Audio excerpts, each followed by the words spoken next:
para o mundo todo ouvir. Renascer HD. Já raiou um novo dia, com motivação, música e alegria, na frequência da Renascer, conectamos o amor do poderoso nosso Deus. Programa Novo Dia, transmitimos pra você.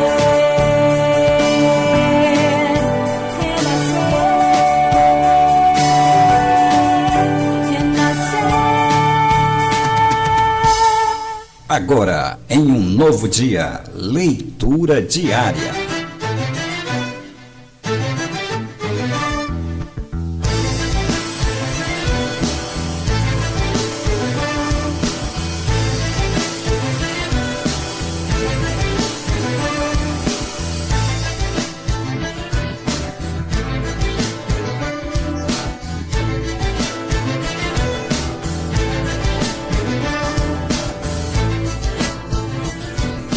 Muito bem, voltamos com a sua programação Novo Dia. São agora 8 horas e 36 minutos. Nós já estamos nos encaminhando para o finalzinho da nossa programação, mas antes nós temos o nosso leitura diária dessa quinta-feira, e hoje a nossa leitura bíblica vai ficar por conta dos versículos de número 5 e 6. Nós estamos fazendo a leitura do capítulo 5 do livro de Romanos, e aí ontem nós tivemos a leitura bíblica dos versículos de número 4 e número 3 e número 4. E hoje nós iremos então ficar com a leitura bíblica dos versículos de número 5 e 6. Então, fazendo uma rápida reflexão sobre o nosso capítulo de ontem, o versículo de 1 até, no caso, versículo 4, que foi ontem nós finalizamos, nós estamos vendo agora o poder da justificação e os seus efeitos. E quais são os seus efeitos? A gente lembra que o texto bíblico ele inicia dizendo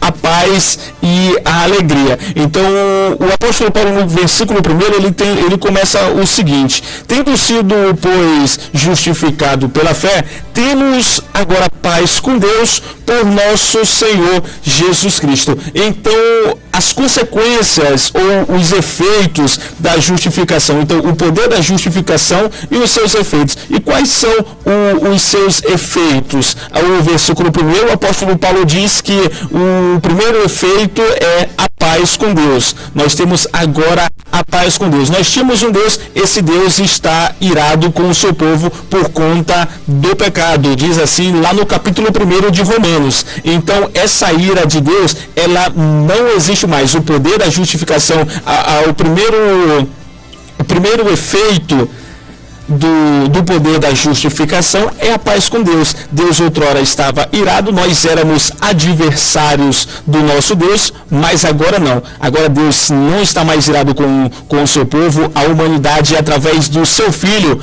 pelo sangue do seu Filho derramado, a humanidade agora é justificada. Todo aquele que crê no seu Filho, ele é justificado. A justiça de Deus é imputada, e a justiça sendo imputada, Deus ele não está mais irado com o seu povo. Então agora nós temos uma relação com Deus, ou seja, uma reconciliação. Esse Deus que outrora estava irado, agora nós estamos em paz com ele. No versículo 2, o segundo efeito que o apóstolo Paulo vai mencionar é acesso a Deus. Diz lá no versículo 2, por meio de quem obtivemos acesso pela fé a esta graça na qual agora estamos firmes. Então esse é o segundo efeito da justificação, o poder da justificação. O segundo efeito agora é acesso a Deus, a sua graça na qual estamos agora firmes. Nós temos acesso direto para com Deus. Nós temos agora o contato direto com Deus. Nós não precisamos agora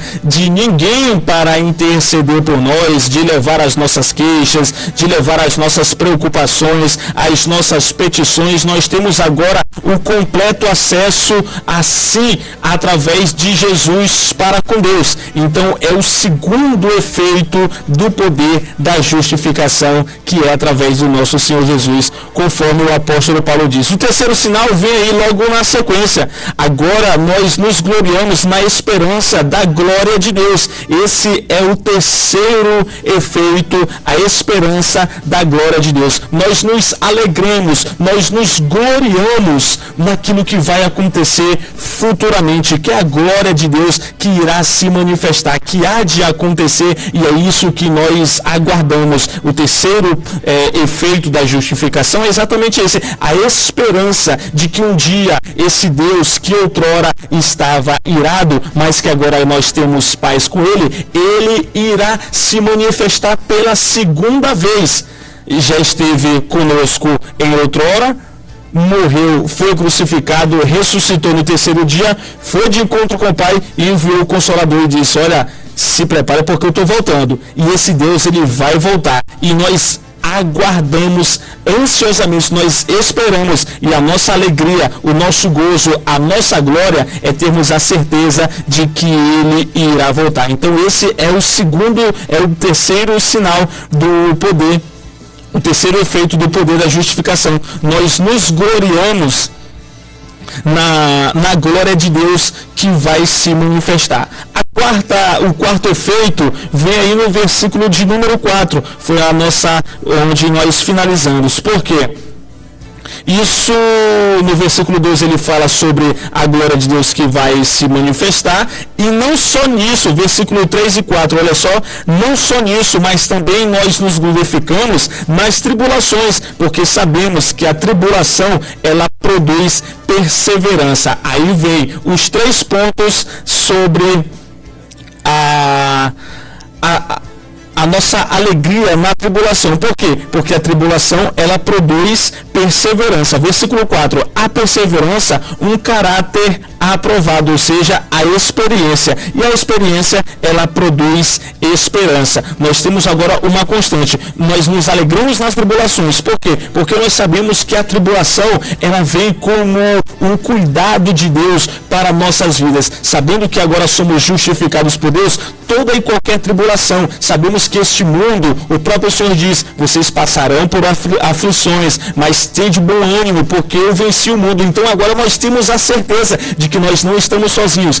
Deus está conosco. A tribulação, ela vem tanto para um como para outro, tanto para quem é gentil como para quem é judeu, tanto para quem crê como para quem não crê. Porém, nós temos agora uma outra visão, porque sabemos que a tribulação, ela vem para nos aperfeiçoar, para produzir uma perseverança. Perseverança essa na fé. E essa perseverança na fé, ela produz uma experiência que você pode utilizar para ajudar uma outra pessoa que está passando por um certo momento, por uma certa tribulação, por uma certa dificuldade em que você já passou, mas que você passou glorificando a Deus. Então essa experiência você pode compartilhar com o seu irmão. Olha, eu passei por essa situação, mas Deus estava comigo. Então fortaleça o seu irmão com essa experiência. E essa experiência, ela produz o quê? Esperança. Cada vez mais nós continuamos crendo, nós continuamos acreditando. O Senhor me ajudou nessa aqui, Ele vai continuar me ajudando. Pode vir quantas que sejam as perseguições, pode ser quantas tribulações vier. Se Deus, Ele me ajudou na primeira, com certeza na segunda, na terceira, na quarta, Ele estará com você, porque agora nós temos paz para com Deus através da justificação. Esses são os 4 efeitos da justificação. E para finalizar essa primeira etapa do capítulo 5, o apóstolo Paulo agora vai nos dizer nos versículos 5, ele vai falar sobre a esperança que não nos confunde. Essa esperança que ele finaliza agora no capítulo 4, no versículo 4, ela não nos confunde, e é isso que nós iremos ver a partir de agora. Vamos juntos então, nessa manhã de hoje, vamos abrir o nosso coração para receber a palavra de Deus, porque esse momento está na hora do nosso leitura diária. Pai, nesse exato momento nós pedimos a Tua revelação, pedimos que o Senhor possa falar conosco, porque a Tua voz para nós, ela é doce, suave, ela é como um refrigério para a nossa alma. Então fala conosco através da tua palavra. Prepara, Senhor, o coração de cada um de nós para receber este alimento que enche, que alimenta o nosso espírito, a nossa alma. Fala conosco, Pai amado. Revele-se através da tua palavra. É o que nós te pedimos e com muita fé te agradecemos em nome do Senhor Jesus. Vamos juntos então? Agora está na hora do nosso leitura diária dessa quinta-feira. Agora, em um novo dia, leitura diária.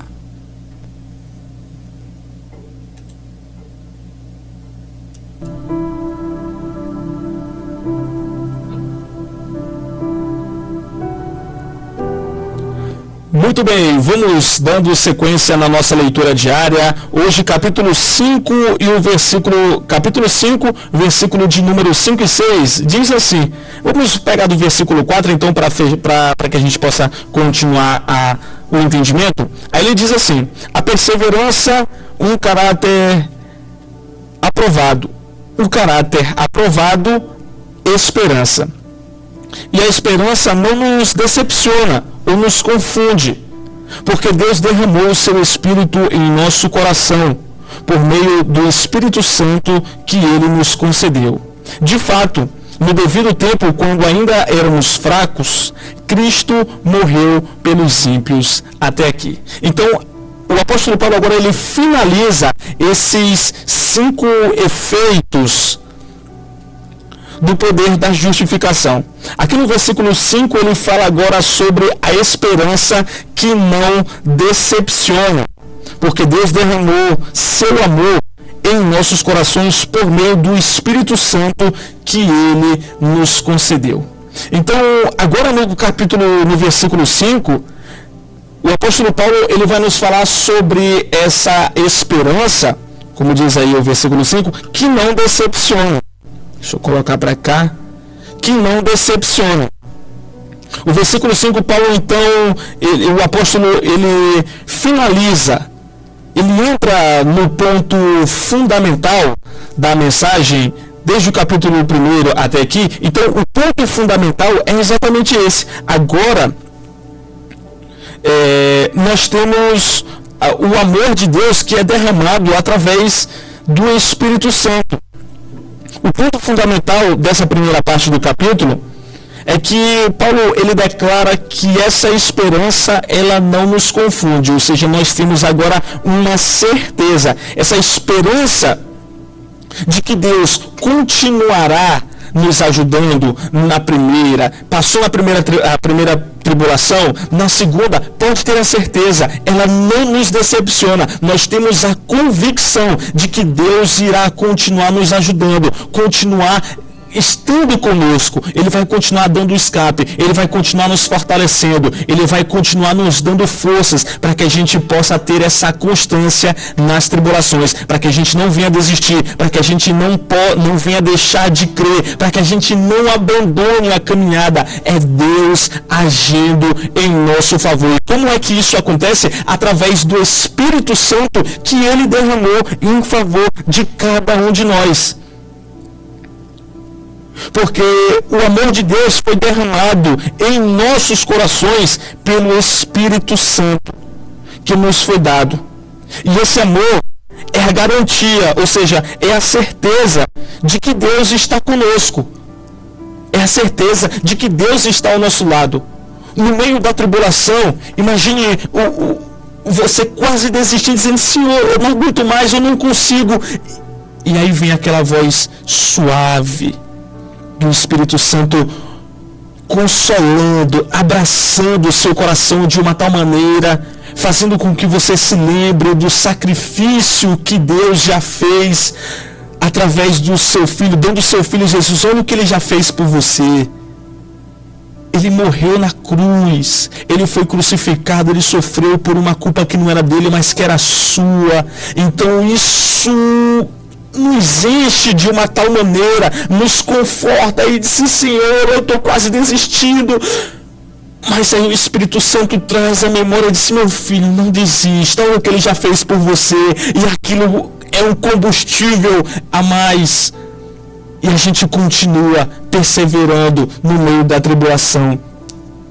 No meio das tribulações, o Espírito Santo, o amor de Deus que é derramado pelo Espírito Santo, e o Espírito Santo agora, ele nos consola, não deixa com que a gente venha a desistir, ele trazendo a sustentação, a firmeza, nos guiando a cada passo da nossa jornada na fé no meio da tribulação. Esse é o papel do Espírito Santo. É o que Jesus disse: eu vou, mas o Consolador, mas eu enviarei o Consolador. O Espírito Santo é que nos dá o consolo no meio das tribulações. É Ele que nos consola, Ele que nos anima, Ele que nos encoraja. Como é que uma pessoa pode se alegrar no meio de uma tribulação? Imagine no meio de uma fome, no meio de uma doença, no meio de uma perseguição, no meio de uma perda de um ente querido. Como que a pessoa pode se alegrar no meio da tribulação?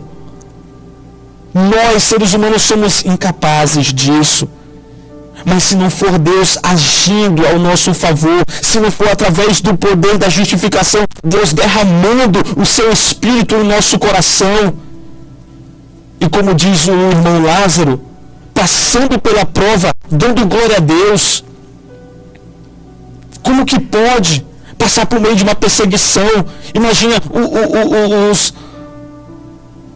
os apóstolos sofrendo, apanhando, sendo açoitados, passando por tanta perseguição, depois de um grande açoite, poderem cantar ainda e se alegrarem. Eles sentiam prazer em estar sofrendo pelo nome de Jesus. Então o Espírito Santo, se não for Deus derramando o seu Espírito Santo, nós não suportamos. Nós não temos como suportar. Então é Deus. O amor de Deus é revelado para conosco através do seu Espírito Santo, que derrama o amor de Deus sobre cada um de nós. Foi aí que Jesus disse: eu vou, mas eu vou enviar o Consolador. Jesus se refere ao Espírito que vai nos consolar no momento da tribulação. Paulo estava falando aqui do amor de Deus.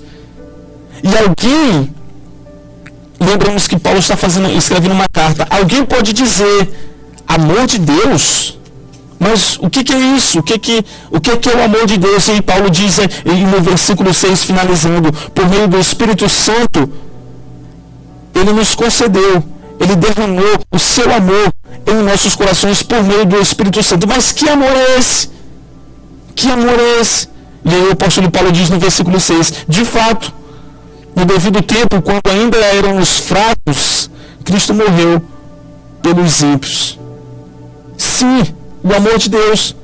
Porque quando nós ainda éramos fracos, quando nós éramos pecadores, quando nós éramos incapazes de alguma forma nos salvar ou de ter uma comunhão com Deus, lembra que Paulo no capítulo 1 está dizendo: nós éramos inimigos de Deus. Deus estava irado com o seu povo por conta do pecado, o povo vivendo, não levando Deus em consideração. Deus estava irado com o seu povo, com a humanidade. Nós éramos incapazes de ter qualquer que seja um pouquinho de paz com Deus pelos nossos próprios esforços. Isso é impossível. Quando eram fracos, pecadores, incapazes de se salvar, sem forças, fracos, foi nesse momento em que Jesus morreu ao seu tempo pelos ímpios. Quando ainda éramos inimigos de Deus, fracos, sem condição nenhuma de comunhão com o nosso Deus, Jesus, Ele foi lá e deu a sua vida. Ele deu a sua vida não por pessoas justas, não por pessoas corretas, por pessoas boas, por pessoas perfeitas, mas Ele deu a sua vida por pecadores. E quem pode fazer isso? Quem que pode dar a sua vida por uma pessoa que só faz o mal? Quem que pode dar a sua vida para perdoar o pecado de uma pessoa que só faz aquilo que é ruim? Quem que pode fazer isso? Quem que pode dar o seu filho para morrer por alguém que só te despreza, que só fala mal de você, que só te deseja o mal? Quem que pode fazer isso? Jesus, ele deu a sua vida não por justos, mas por pecadores. E o apóstolo Paulo vai falar isso no versículo agora 7 e 8. É bem verdade que alguém poderia até fazer isso por uma pessoa justa, uma pessoa boa. Alguém poderia fazer isso. Mas para pecadores, para pessoas más, para pessoas que só têm maldade, as suas obras, as suas atitudes é só discriminar, é só falar mal, é só desejar o mal, é sermos inimigos, rejeitosos, indesejáveis de Deus. Ninguém faria isso. Então, para fechar esse ponto, Paulo, ele apresenta então essa primeira parte do capítulo 4, os 4 efeitos da consequência da justificação que ela vem pela fé. A primeira parte, paz com Deus. A segunda, acesso agora à graça de Deus. Nós temos acesso com Deus. Nós temos agora comunhão com Deus. Nós nos alegramos no meio da tribulação. Tribulação essa que gera a perseverança. Perseverança essa que gera experiência. E experiência que gera esperança. E o quarto efeito, o derramamento do seu amor em nosso coração. São esses os efeitos, os sinais que nos faz viver com esperança, com alegria, com a convicção e a certeza na glória de Deus que há de se manifestar. Enquanto ainda estamos esperando a volta do nosso Deus, Ele está cuidando dos seus, guardando os seus, para que no meio da tribulação, no meio da perseguição, nós possamos ainda ter uma constância e continuar acreditando. Então, esse foi o nosso leitura diária dessa quinta-feira. São agora 8 horas e 57 minutos. A gente vai ficando por aqui. Amanhã, então, a gente volta com muito mais Novo Dia a partir das 6:30 da manhã. Eu volto com todos vocês, tá bom?